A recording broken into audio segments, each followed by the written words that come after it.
Halo Indoreptil Lovers. Nah, pagi ini kita lagi mandiin semua iguana yang ada di Indoreptil Room. Tuh, teman-teman. Ini ada baby ya. Baby up nih. Tuh. Ini ada albino, ada baby laser antillean. Ada iguana snow, ada iguana albino, ada snow juga, ada blue.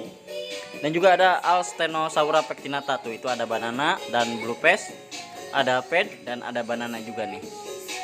Tuh, jadi kita rutin ya merendam mereka dan sambil menjemur agar mereka sehat.